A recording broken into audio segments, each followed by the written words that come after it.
राम राम जी।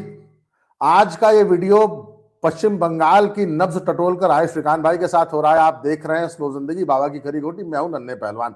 श्रीकांत भाई 2014 में नरेंद्र मोदी भारत के प्रधानमंत्री होते हैं, बड़ी प्रचंड लहर से आते हैं। 2 साल बाद बंगाल में चुनाव होता है और हम मुंह की खाते हैं, 10% वोट, 3 सीट। लेकिन 2019 आते आते लोकसभा में हम वो कर जाते हैं जो किसी ने सोचा नहीं था। आप सोच के देखिए, कभी सोचा था कि बंगाल में 18 सीट भाजपा जीत जाएगी, बंगाल में 40 साढ़े 40% वोट ले लेगी। 2021 में भी हम अमूमन बहुत अच्छा परफॉर्म करते हैं, 77 सीट जीतते हैं और 38-38% वोट पाते हैं। 24 में हम सीटें कम जीतते हैं, लेकिन हमारा वोट बैंक 38-39-40% एकदम मेंटेन रहता है।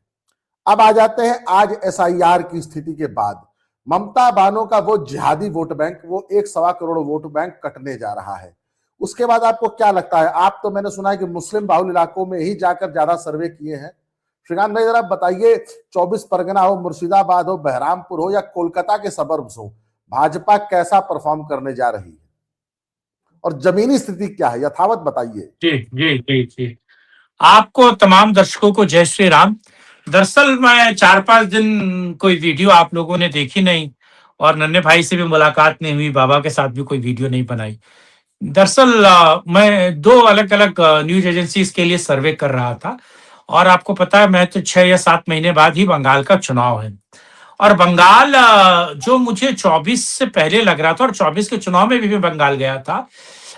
लेकिन बंगाल 2 बार विजिट कर चुका हूँ 24 के चुनाव के बाद। लेकिन अब जो बंगाल की जमीन है, जो राजनीतिक तौर पर जमीन है, वो बिल्कुल बदल गई है। यानी कि आप समझिए 180 डिग्री चेंजेस हो गया है। 180 डिग्री चीजें बिल्कुल बदल गई है। दरअसल मैं जब 24 परगना था, मैंने वहां के लोगों से भी बात की। डाटा कंपाइल तो हमारा पूरे बंगाल में चल रहा है, लेकिन 24 परगना में मैंने बात की। मुर्शिदाबाद में बातचीत हुई। दार्जिलिंग का एरिया है, वहां मैं गया। पूरे कोलकाता का जो है, हुगली का जो पूरा इलाका है, हल्दिया गया मैं। हल्दिया भी लोगों से मिला। एक शंकरगढ़ है, वहां पे भी मिला। नंदीग्राम गया, नंदीग्राम से भी डेटा निकाला। तो सारी चीजें निकाल कर एक चीज तो क्लियर है, मैं अलग अलग मुद्दों पर आऊंगा। इस बार इस बार जो रोटी एक तरफ थी और ना जो सिकी बल्कि जल गई है, और इतनी बुरी तरीके से जल गई है, उस रोटी को भद्रलोक भी बदलने जा रहा है।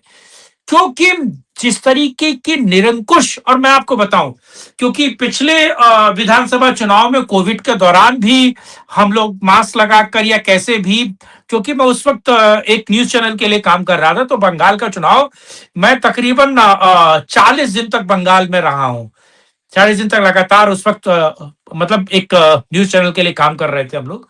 तो मैंने देखा उस वक्त लोग मतलब असमंजस की स्थिति में थे, डाइसी सिचुएशन में थे। वो क्लियर नहीं थे कि वो ममता को हटाना चाहते हैं, मोदी को लाना चाहते हैं।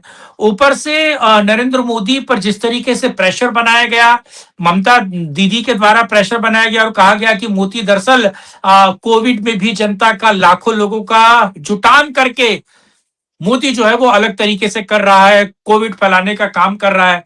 वो दीदी पर सवाल नहीं उठाया गया।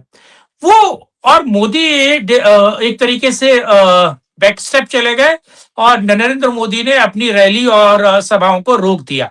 उसका एक फायदा हुआ टीएमसी को। और जाहिर सी बात है कि उस वक्त के कैलाश विजय वर्गीय ने जिस तरीके से बंगाल के चुनाव का प्रबंधन देखा, वो बहुत ही सोचनीय है और दयनीय भी है। और इसीलिए कैलाश विजय वर्गीय को एक जगह साइड कर दिया गया है, उनको मध्य प्रदेश में मंत्री बना दिया गया। बहरहाल, लेकिन इस वक्त दरअसल बंगाल में वो चुनाव बाहरी बनाम बंगाली का भी था और मां माटी मानुस के नाम पर एक तरीके से कहा जाए कि ममता ने उस चुनाव को बिल्कुल बदल दिया था। उन्होंने कहा कि गुजराती लोग कैसे यहां पर बनेंगे, गुजराती लोग कैसे करेंगे, तमाम तरह की चीजें थी। लेकिन अब का जो बंगाल है वो पूरी तरीके से बदला हुआ है। क्यों? क्योंकि बंगाल में शुभेंदु अधिकारी का चेहरा चल रहा है। वहां के जितने भी पोस्टर्स हैं, जितने भी बैनर्स हैं, उसमें केवल नरेंद्र मोदी है। नरेंद्र मोदी के साथ साथ वहां के जो शुभेंदु अधिकारी हो या वहां के जो नेता हो जो बंगाल के रहने वाले हैं, बंगाल के काडर का फोटो है। इस बार कैलाश विजयवर्गीय का, अमित शाह का या किसी और व्यक्ति का उस पूरे जगह मैंने कोई भी एक बैनर नहीं देखा, या किसी और बीजेपी के किसी भी अधिकारी का जो वहां पर चुनाव प्रबंधन देख रहे हैं उनका भी मैंने, और मुझे श्री प्रकाश जी भी दिखे और अलग अलग लोग वहां पे थे, तो मैंने किसी का फोटो वहां पर नहीं देखा। यानी कि ममता का जो स्ट्राइक था कि बंगाली बनाम बाहरी गुजराती, वो इस बार चलेगा नहीं। दूसरा मैं आपको बताऊं, मैंने ऐसे 8 अलग अलग, अच्छा जो कंपाइलिंग कर रहा था, मतलब जो सर्वे करने वाले लोग हैं, जो लड़के हैं, वो बंगाल के ही हैं। हमारी अलग अलग राज्यों की टीम है जो सर्वे करके लाते हैं, और बहुत जल्द मैं उस सर्वे का जो क्रश है वो आप लोगों तक पहुंचाऊंगा, और बहुत जल्दी मैं उस सर्वे को कंपाइल करके आप लोगों को दूंगा। तो जो बंगाली लड़के हैं वो मुझे अलग अलग, और बाइक पर घुमा हूं मैं, ये गाड़ी पे नहीं घुमा हूं, बाइक पर मैं घुमा हूं, और बाइक पर मैंने हल्दिया के घर देखे। हल्दिया आपको पता है कि वो एक ऐसी जगह है जहां अंतरराष्ट्रीय व्यापार होता है। हल्दिया में जो शिपिंग है वो आके वो डॉक होती है, तो हल्दिया एक बड़ा जगह है, इसमें कोई दो राय नहीं। और रोजी रोजगार के मामले में भी हल्दिया बहुत लोगों को रोजगार देता है, इसमें भी कोई दो राय नहीं है। तो हल्दिया में मैंने 6 ऐसी जगह देखी हैं जहां पर मजदूर रहते। तो वो मजदूर कौन से थे? वो रोहिंग्या और बांग्लादेशी थे। वो सीधे तौर पर डॉक में काम करने वाले लोगों की भयंकर किल्लत हो गई है, कमी हो गई है। और जब से विदेशी वाला जो एक्ट लाए हैं, वो उसके कारण मैं देख रहा हूं कि हल्दिया में मजदूरों की कमी हो गई है। यहां तक कि मैं आपको बताऊं कि जूता पॉलिश करने वाले जो लोग हैं उनकी कमी हो गई, जो जूता पॉलिश करते थे, ठीक। और जो मछली बेचने वाले लोग थे, मछली तो आपको पता है बंगाल में हर गाय खाई जाती है, उसकी कमी होगी। लेकिन एक फिश है जो बहुत महंगी मिलती है, उसका नाम मैं भूल गया क्योंकि मैं फिश वगैरह तो खाता नहीं हूं। इलिश, हाँ, हिल्सा। इलिश इलिश इलिश, हाँ हिल्सा। आपको पता है वो मुझे बता रहा था, वो जो है जो हमारे जो लड़के काम करते हैं, वो बता रहे थे कि हिल्सा का प्राइस जो है वो 40% कम हो गया। यानी कि जो हिल्सा हल्दिया में और कोलकाता में 6,500 और 8,000 की मिलती थी, कलकत्ता में 8,000 रुपए किलो, बढ़िया प्योर और ताजा हिल्सा, वो उसका दाम कम हो गया है। उसका दाम 3,000 और 5,500 हो गया है। आप ये सोचिए, 3,500 और 5,000 अगर हिल्सा का दाम हो गया, और हिल्सा खा कौन रहा था? हिल्सा खा कौन रहा था? ऐसा नहीं है कि वहां वो जो बड़ी संख्या थी, वो जो बहुत बड़ी संख्या थी वो, अच्छा, उत्तर प्रदेश और बिहार के बहुत सारे लोग हैं जो कोलकाता में, हल्दिया में बड़े बड़े उन्होंने मकान बनाए, और मकानों में छोटे छोटे कमरे बनाए। उन छोटे कमरों को वो किराए पर देते हैं, 1,000, 2,000, 1,500 में, खोली जो होता है, ठीक है, खोली टाइप है ना। और अब मैंने हल्दिया में भी देखा, 24 परगना में भी देखा, कलकत्ता में बहुत बड़े पैमाने पर मैंने देखा कि वो खोलियां खाली हैं। और जो खोलियां 3,500, 3,000, 2,500 रुपए में वो खोली, यानी कि एक कमरा, और मतलब लाइन से 15 कमरे इधर है और 15 कमरे उधर है, और उनका अलग से बाथरूम है, और अलग से जो है तमाम तरह की चीजें, वो खोलियां गायब, वो खाली है। वो जो वहां जो लोग रहते थे वो लोग गायब हो गए। अच्छा, मैंने उस जो है मजूमदार, उससे पूछा, आशीष मजूमदार से, आशीष मजूमदार, आशीष नहीं, आशीष। तो मैंने उससे पूछा कि भाई ये लोग कहाँ चले गए, ये कहाँ गायब हो गए? उसने कहा सारे बांग्लादेशी थे और सारे यहाँ से डिपोर्ट, ये यहाँ से डर के मारे कि सारे सारे भाग गए। और उसके पीछे कारण क्या है? उसके पीछे कारण ममता बनर्जी का वो बयान है जिसमें उन्होंने कहा था कि यहाँ पर मिनी एनआरसी हो रहा है। मिनी एनआरसी यानी कि एसआईआर को उन्होंने मिनी एनआरसी के तौर पर कहा। और दूसरा यह है कि जब ममता बनर्जी का एक बीच में बयान आया, आपको पता है कि उन्होंने कहा महिलाओं को कि घर के जो बर्तन है, जो चाकू है, जो सब्जी काटने वाला चाकू है, उसका भी इस्तेमाल करने से मत चूकना। और उन्होंने कहा कि मैं एसआईआर का फॉर्म नहीं भर रही हूं। अच्छा, एसआईआर का फॉर्म उन्होंने सबसे पहले भरा होगा, अगर उनका नाम कट जाएगा तो चुनाव नहीं लड़ पाएंगी। तो एसआईआर का फॉर्म उन्होंने सबसे पहले भरा अभिषेक बनर्जी का। अच्छा, अभिषेक बनर्जी को लेकर एक और चीज मुझे पता चली है। अभिषेक बनर्जी को लेकर उन्हीं की सीट पर बहुत भारी विरोध हो रहा है। क्यों? क्योंकि वहां पर कंस्ट्रक्शन, जो सड़कें या जो खड़ंजे बनने का काम आज से 4 साढ़े 4 साल पहले शुरू हुआ था, वो आज तक नहीं बना। अभिषेक बनर्जी की भी सीट पे गया मैं ममता दीदी की भी सीट पर गया। तो ममता दीदी की सीट पर अभी 3 महीने पहले सीवेज का काम फिर से शुरू हुआ है। तो ये मुद्दे हैं वहां पर जो चल रहे हैं, ये मुद्दे हैं जो वहां पर चल रहे हैं। दूसरा ये है, पेट्रोल प्राइस को लेकर लोग, अच्छा एक और हल्ला मचा है। पेट्रोल प्राइस को लेकर लोगों के बीच एक बड़ी एक तरीके से गमो गुस्से का माहौल है, क्योंकि दिल्ली का पेट्रोल प्राइस अलग है, यूपी का पेट्रोल प्राइस अलग है, और बीजेपी से मुद्दा बना रही है कि बीजेपी राजित जितने भी सरकारें हैं उनका पेट्रोल प्राइस देख लीजिए, अपने यहाँ का पेट्रोल प्राइस देख लीजिए। ये भी एक बहुत बड़ा मुद्दा है। दूसरा ये है कि इसमें भी एक और चीज है। देखिए, जो वहां पर ऑटो चलता है और जो पीली टैक्सीज चलती हैं। अच्छा, बीजेपी बहुत सारे मामलों में बहुत बदमाश पार्टी है। मैं दर्शकों से भी माफी चाहूंगा। जो मॉड्यूल अरविंद केजरीवाल ने दिल्ली में अपनाया था, जो मॉड्यूल अरविंद केजरीवाल ने दिल्ली में अपनाया, और अरविंद केजरीवाल ने जितने ऑटो रिक्शा हैं और जितने कैब वाले हैं उनको अपना माउथपीस बनाया था, और उनकी गाड़ी के पीछे और उनकी पीछे जो है वो अपना पोस्टर लगा देता था दिल्ली में केजरीवाल सरकार, और बहुत बड़े पैमाने पर दिल्ली में चलते फिरते जो है उसका सारी चीजें हो रही थी। अब बीजेपी को पता है कि ऑटो रिक्शा और गाड़ियों के बाहर अगर पोस्टर लगा दिया जाए तो कहीं ना कहीं वो दिक्कत करेगा, कहीं ना कहीं वो समस्या करेगा, कहीं ना कहीं उसे प्रॉब्लम फेस करना पड़ेगा उस गाड़ी वाले को। इसीलिए गाड़ी के अंदर जो बैक सीट होती है, बैक सीट के पीछे जो है पोस्टर लगा रखा है। आप ये सोचिए, तो बीजेपी किस तरीके से स्ट्रेटेजिक तौर पर चुनाव प्रबंधन देख रही है। और जो मेरा डाटा है, जो मैंने डाटा निकाला है, और वो डेटा अलग अलग तरह से भी सही है, बिल्कुल क्लियर कट है। 1 करोड़ 28 लाख से ज्यादा, कितना? 1 करोड़ 28 लाख से ज्यादा वोट अभी तक कट चुके हैं एसआईआर के फॉर्म के तहत।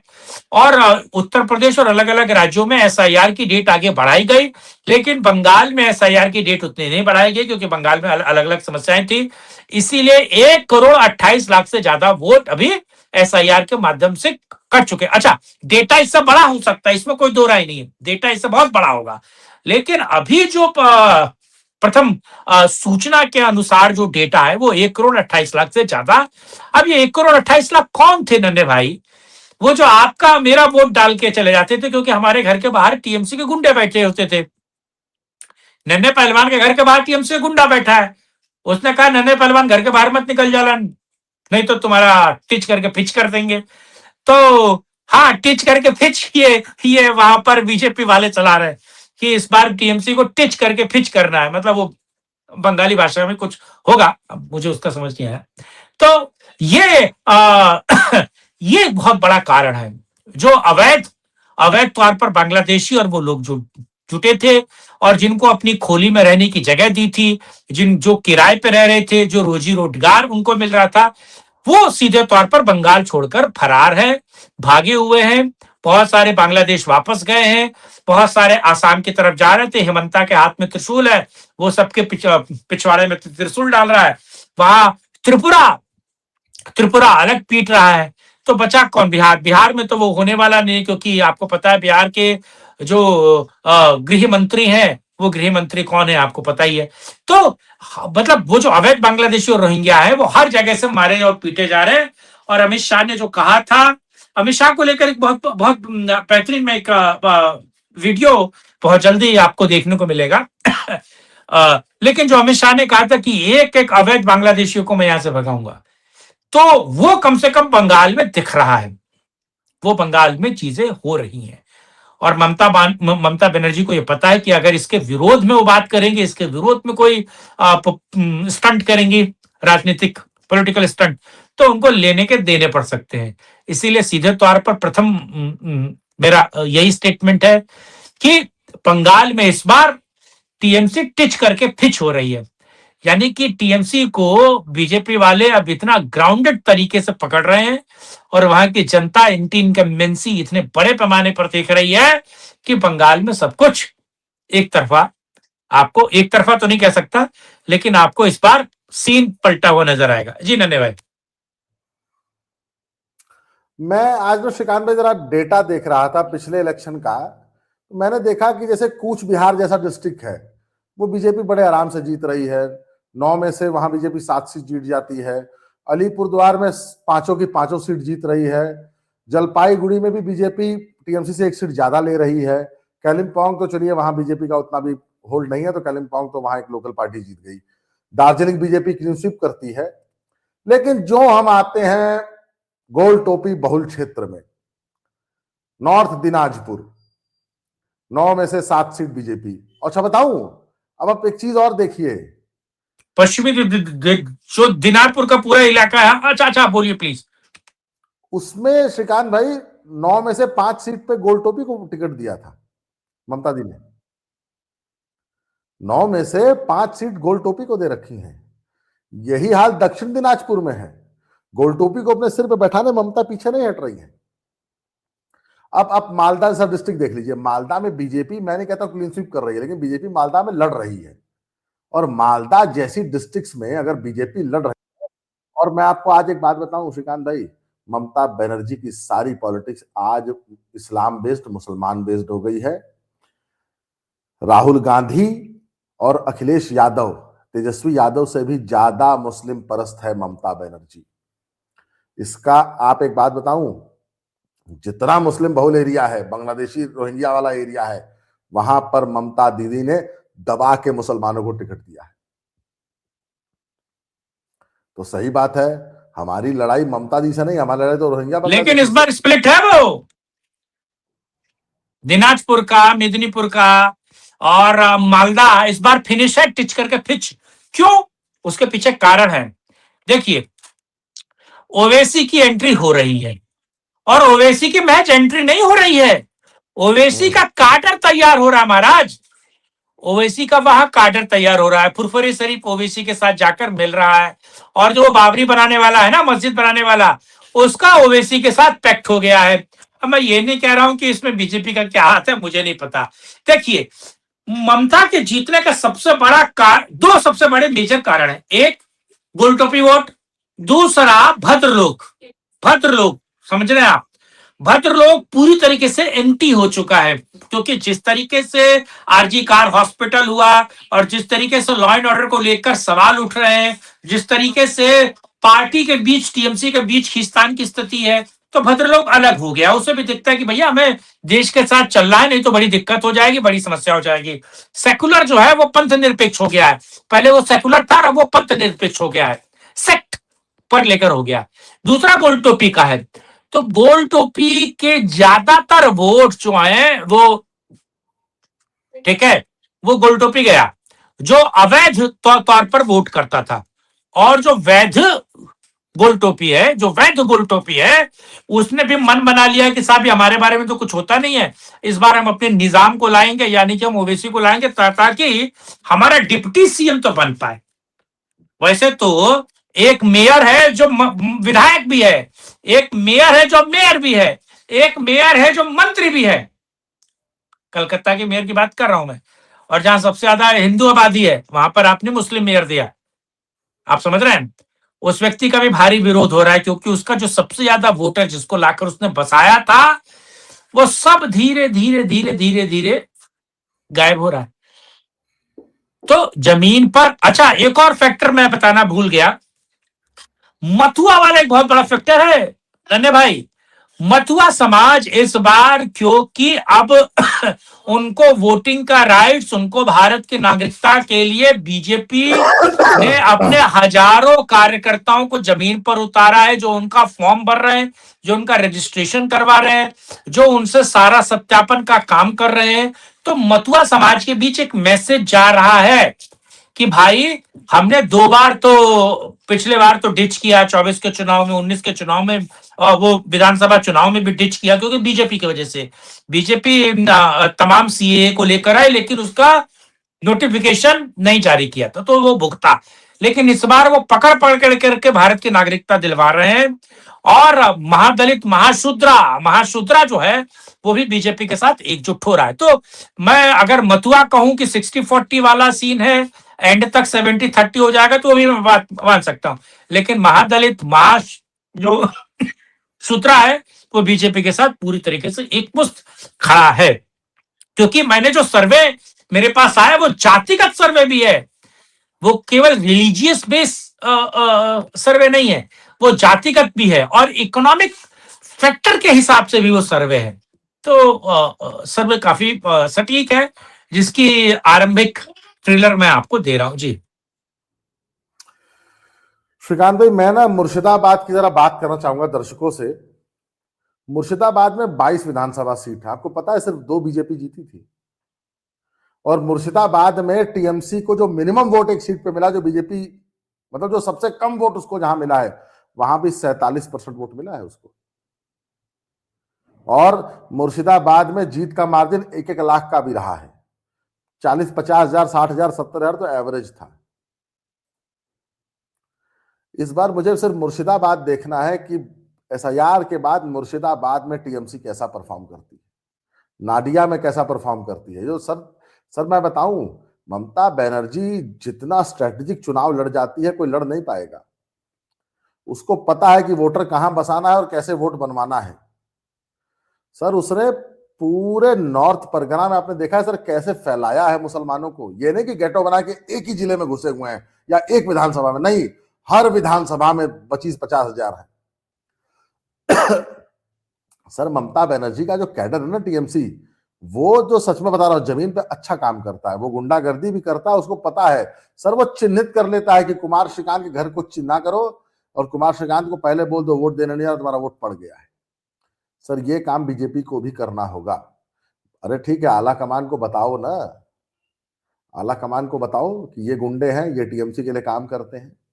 और बीजेपी के कैडर का सिर्फ यही काम है सर वहां बंगाल में, कि आपको सिर्फ गुप्त सूत्रों को खबर दे देनी है कि ये जो मकान है ये गुंडागर्दी करते हैं, कि सर चुनाव बाद उनका भी हिसाब किताब हो। तो श्रीकांत भाई, अगर आपका कोई क्लोजिंग रिमार्क हो, पर आपकी बातें सुन के मुझे लग रहा है कि बंगाल भी भगवामय होने जा रहा है। मेरा क्लोजिंग रिमार्क है कि बीजेपी इस बार बंगाल में ममता दीदी को टच करके फिच करेगी। This is my closing remark. Shrikant भाई बहुत धन्यवाद आपका, आपने समय दिया। अन्य किसी विषय पर फिर आपसे चर्चा में जुड़ेंगे, तब तक के लिए जय श्री राम, हर हर महादेव। हर हर महादेव, जय श्री राम। भारत